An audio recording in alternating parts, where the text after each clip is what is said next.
नमस्कार दोस्तों, कैसे हैं आप लोग। स्वागत है मेरे YouTube चैनल देव केमिस्ट्री एजुकेशन पर।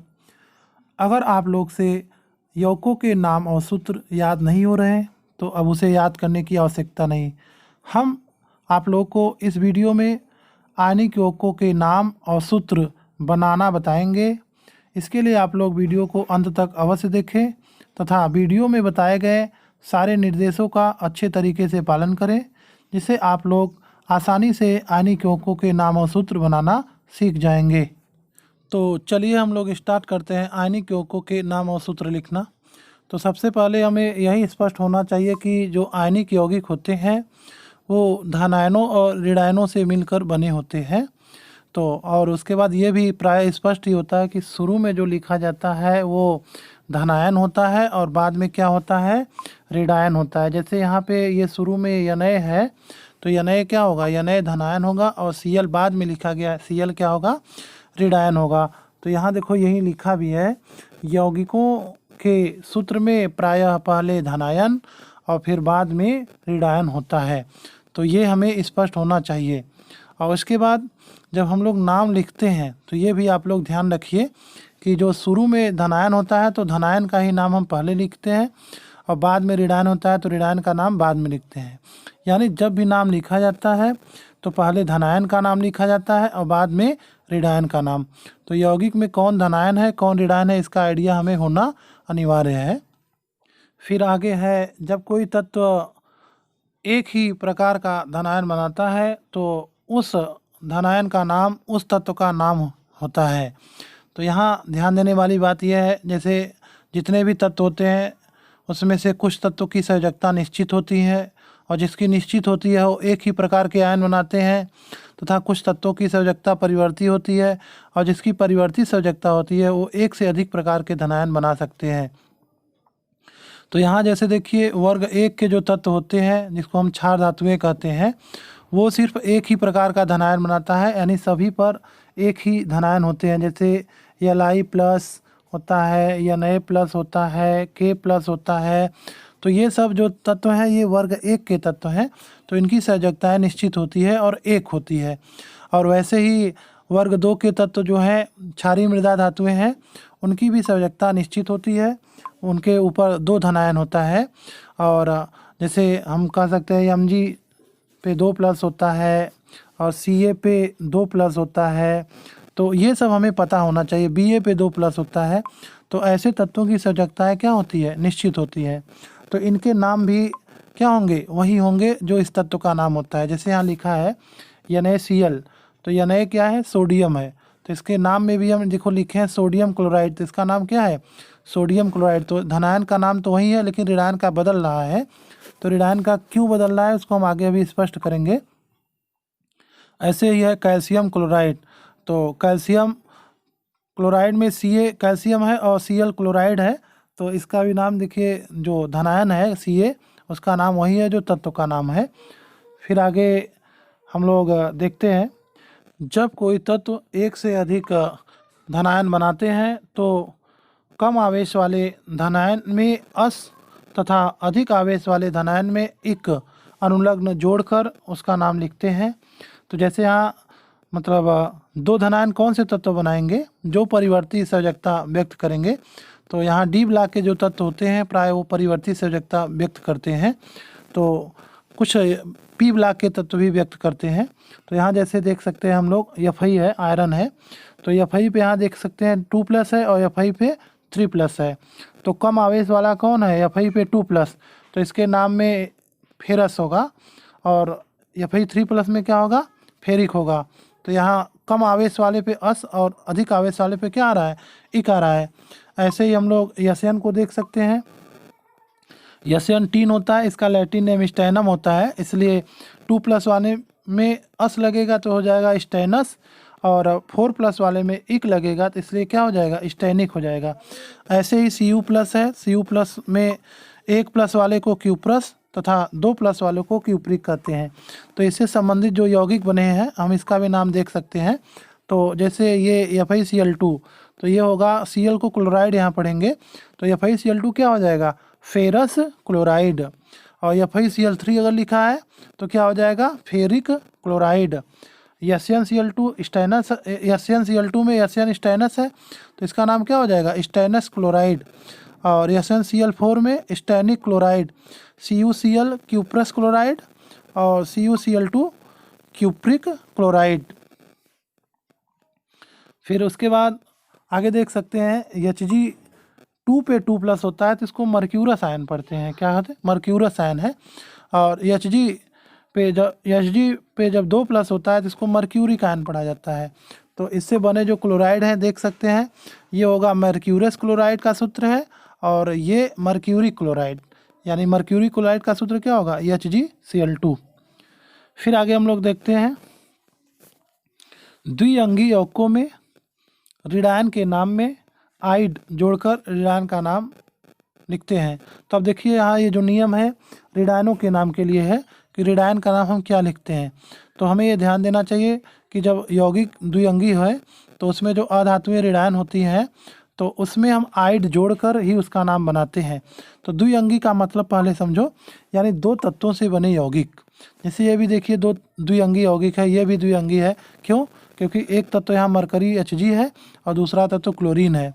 ऐसे ये भी 2 हमने यौगिकों के नाम लिखे हैं, ये सब भी यौगिकों के नाम जितने लिखे गए हैं सूत्र, ये सब क्या है, द्विअंगी यौगिक हैं। क्यों द्विअंगी है, क्योंकि इसमें 2 ही तत्व से ये यौगिक बने हैं। तो ऐसे यौगिकों में जो ऋणायन होता है उसके नाम के अंत में आइड जोड़कर बनाते हैं। जैसे Cl क्या है, क्लोरीन, उस पर 1- हो गया तो ये क्या हो जाएगा, क्लोरीन में आइड जोड़ देंगे तो क्या हो जाएगा, क्लोराइड। ऐसे ही ब्रोमीन है, Br को क्या कहते हैं, ब्रोमीन, तो इसमें 1- हो गया, इसको क्या पढ़ेंगे, ब्रोमाइड। ऐसे I पे - आयोडाइड और F में - फ्लोराइड और O पे 2- ऑक्साइड और S पे 2- सल्फाइड होता है। ऐसे ही P पे जब 3- है तो फास्फाइड और N पे 3- है, नाइट्राइड पढ़ते हैं। तो इससे बने यौगिकों के जो यौगिक है उसके नाम भी देख लेते हैं। तो जैसे NaCl, तो ये धातुओं का नाम तो वही होगा, हमने बताया है। तो NaCl, तो Na सोडियम है, Cl क्लोराइड, तो सोडियम क्लोराइड। ऐसे इसका क्या हो जाएगा, sodium bromide, sodium iodide, sodium fluoride और ये क्या है, सोडियम ऑक्साइड, सोडियम सल्फाइड और ये क्या है, सोडियम फास्फाइड और ये है सोडियम नाइट्राइड। आइड आना चाहिए, ठीक है। फिर आगे देखते हैं हम लोग, एक से अधिक परमाणु वाले ऋणायन के नाम। तो देखिए ध्यान देना, यही आप लोग को सबसे महत्वपूर्ण है, इतनी चीज़ इसको आप लोग को याद करना है। यही अगर आप लोग को याद हो जाएगा तो आप लोग मतलब जितना सूत्र होते हैं, बहुत सारे सूत्रों के नाम आप लोग आसानी से बना पाएंगे। और उसके बाद अगर नाम दिया है सूत्र भी बनाना हो तो इसी की सहायता से हम लोग बनाएंगे। तो थोड़ा ये चीज़ें आप लोग को याद करना पड़ेगा, इतनी चीज़ें हैं, प्राय यही आते हैं, कुछ और भी होते हैं लेकिन महत्वपूर्ण यही है। तो आप लोग इसी को इतना ही याद रखें, फिर ज़रूरत पड़ेगी तो और आगे याद कर सकते हैं, लेकिन इतना याद करना बहुत ही ज़रूरी है क्योंकि ये सब सामान्यतः अधिकतर यौगिकों में ज़रूर होते हैं। तो आइए हम लोग इसको भी देखते हैं। जैसे यहाँ CO3 पे 2- है, इसको ध्यान रखना होगा। CO3 पे 2- को हम क्या पढ़ेंगे, कार्बोनेट। जो ये नाम है आप लोग को याद करना है, इसके चार्ज के साथ याद करना है। हर समय आपको ध्यान देना होगा कि कार्बोनेट पे 2- होता है और नाइट्रेट NO3 होता है उस पर 1- और सल्फेट SO4 होता है उस पर 2- और फास्फेट PO4 होता है उस पर 3- एसीटेट CH3COO- होता है उस पर 1- है, इसको एसीटेट पढ़ते हैं। और OH- को हाइड्रोक्साइड पढ़ते हैं। SO3 पे 2- है, इसको सल्फाइड ट पढ़ते हैं, ट आना चाहिए। और NO2 पे 1- है, इसको नाइट्राइड ट पढ़ते हैं। तो ये चीज़ें आप लोग को एकदम अच्छे से स्पष्ट होना चाहिए। अगर ये नहीं याद रहेगा तब तो दिक्कत होगी आप लोग को नाम बनाने में भी और सूत्र बनाने में। तो जैसे देखिए हमने इनके सामने कुछ सूत्र लिखे हैं, तो आप लोग इसका नाम अगर अब प्रयास करोगे तो बना भी लोगे। जैसा कि बस यही ध्यान देना है कि CO3 पे अगर रहेगा 2- तो कार्बोनेट होगा। तो जैसे यहाँ देखिए Na2CO3 लिखा है, तो Na क्या है, सोडियम है और CO3 कार्बोनेट है, तो इसका नाम क्या हो जाएगा, sodium carbonate. CaCO3 calcium carbonate, MgCO3 magnesium carbonate, तो यानी धातुओं का हम नाम वही बोल रहे हैं क्योंकि ये इन धातुओं की संयोजकता फिक्स होती है। और यहाँ जो ऋणायन वाला भाग है CO3, इसको कार्बोनेट कहते हैं। ऐसे ही हम नाइट्रेट से बने यौगिकों को देख ले रहे हैं। जैसे यहाँ NaNO3 क्या है, सोडियम नाइट्रेट, CaNO3 का होल ट्वाइस। ये होल ट्वाइस क्यों लगाए अभी हम आगे बताएंगे सूत्र बनाना, तो उसमें स्पष्ट हो जाएगा। तो ये कैल्शियम है, ये नाइट्रेट है, कैल्शियम नाइट्रेट। ये क्या है, पोटेशियम नाइट्रेट है। ऐसे ही SO4 सल्फेट होता है, तो सल्फेट के लिए भी हम लोग देख ले रहे हैं। तो सल्फेट में Na2SO4 है, तो Na क्या है, सोडियम SO4 सल्फेट है, तो ये सोडियम सल्फेट। और इसके बाद ये कैल्शियम सल्फेट है, ये एल्युमिनियम सल्फेट है। तो ये सूत्र कैसे बना है अभी हम आगे बात करेंगे। उसके बाद फिर PO4 फास्फेट होता है, इस पर 3 माइनस होता है। तो PO4 से बने जो यौगिक हैं, जैसे Na3PO4, तो इसका नाम क्या हो जाएगा, सोडियम फास्फेट। ये Ca3PO4 का होल ट्वाइस है, कैल्शियम फास्फेट। फिर उसके बाद एसीटेट आयन से बने यौगिक देख लेते हैं। तो ये एसीटेट आयन से बने यौगिक CH3COO Na है, तो इसको हम पढ़ेंगे सोडियम एसीटेट। तो यहाँ ध्यान देने वाली बात यह है कि इन एसीटेट वाले यौगिकों में एसीटेट पहले लिखा जाता है जबकि धनायन बाद में। तो ये यही थोड़ा सा इसमें मतलब होता है ऐसा, नहीं तो बाकी सभी यौगिकों में धनायन पहले आते हैं और ऋणायन बाद में ही आता है। तो जैसे इसका नाम क्या होगा, कैल्शियम एसीटेट। CH3COO- को क्या पढ़ते हैं, एसीटेट पढ़ते हैं। फिर उसके बाद OH- हाइड्रोक्साइड होता है, तो इससे बने जो यौगिक हैं NaOH है। तो Na क्या है, sodium OH hydroxide, sodium hydroxide. KOH potassium hydroxide. ऐसे ही सल्फाइड से बने यौगिक देख लेते हैं। तो Na2SO3 सोडियम सल्फाइड, और यह है कैल्शियम सल्फाइड। ऐसे NaNO2 का क्या नाम होगा, सोडियम नाइट्राइट, और KNO2 का पोटेशियम नाइट्राइट। फिर इसके बाद कुछ बाइकार्बोनेट भी है, या हाइड्रोजन कार्बोनेट इसको पढ़ते हैं। तो जैसे H अगर लगा रहता है तो उसको हाइड्रोजन कार्बोनेट या बाइकार्बोनेट पढ़ सकते हैं। यानी H आके अगर बीच में आ जाता है तो बाइकार्बोनेट या हाइड्रोजन कार्बोनेट, या बाई या हाइड्रोजन पढ़ा जाता है। तो जैसे HCO3 पे 1 माइनस है, तो ये हाइड्रोजन कार्बोनेट पढ़ेंगे। तो ये जो इसका सूत्र बना है इससे, NaCO3, इसको हम क्या पढ़ेंगे, Na क्या है, सोडियम, और ये हाइड्रोजन कार्बोनेट है, तो इसका पूरा नाम हो जाएगा सोडियम हाइड्रोजन कार्बोनेट, या इसको हम सोडियम बाई कार्बोनेट भी पढ़ते हैं। ऐसे ही HSO4 पे 1 माइनस है, ये हाइड्रोजन सल्फेट है, तो NaHSO4 क्या हो जाएगा, सोडियम हाइड्रोजन सल्फेट। ऐसे HSO3 पे 1 माइनस है, तो हाइड्रोजन सल्फाइड है, तो NaHSO3 क्या हो जाएगा, सोडियम हाइड्रोजन सल्फाइड। और ऐसे ही HPO4 पे 2 माइनस है, तो हाइड्रोजन फास्फेट है, तो ये हो जाएगा सोडियम हाइड्रोजन फास्फेट, या डाई सोडियम हाइड्रोजन फास्फेट भी इसको पढ़ सकते हैं। फिर इसके बाद आगे हम कुछ यौगिकों के सूत्र लिखे हैं, फिर उसका भी नाम आप लोग अगर पीछे के बताए गए नियमों को ध्यान रखे हो और जो ऋणायनों के नाम याद है तो इसका नाम आप लोग अब बनाने का प्रयास करेंगे। तो जैसे यहाँ देख सकते हैं FeSO4 है, तो Fe क्या है, Fe पे 2+ है क्योंकि ये परिवर्तित संयोजकता दिखाता है, तो Fe पे 2+ जो होगा वो फेरस होता है, तो ये क्या नाम हो जाएगा इसका, फेरस सल्फेट। इसमें भी 2 ही प्लस है क्योंकि यहाँ OH पे 2 OH पे जो होता है 1 माइनस होता है, तो 2 माइनस है, तो ये क्या हो जाएगा, फेरस हाइड्रोक्साइड। ये हो जाएगा फेरस सल्फाइड, ये हो जाएगा फेरस सल्फेट, ये क्या हो जाएगा, फेरस सल्फेट। तो इसके बाद हमने फेरिक वाला लिखा है, नीचे वाला क्या हो जाएगा, ferric sulphate, ferric hydroxide, ferric chloride, और ये क्या है, फेरिक फास्फेट है, नीचे वाला क्या है, फेरिक फास्फेट। अच्छा, ये आप लोग को ध्यान देना होगा कि किसी यौगिक में जितना प्लस होता है उतना ही माइनस होता है। जैसे अगर हमें ये सूत्र लिखा है तो हमें कैसे पता चलेगा कि Fe पे 2 ही प्लस है, क्योंकि हम लोग अभी याद किए हैं कि SO4 पे 2 माइनस होता है। तो अब ये पूरा यौगिक क्या है, FeSO4 है, तो अब SO4 पे 2 माइनस हो गया तो Fe पे कितना प्लस होगा, 2 प्लस होगा। क्यों होगा 2 प्लस, क्योंकि किसी भी यौगिक में जितना प्लस होता है उतना ही माइनस होता है। तो हम समझ गए कि Fe पे 2 प्लस है, तो यानी ये फेरस होगा, तो इसका नाम क्या पढ़ेंगे, फेरस सल्फेट।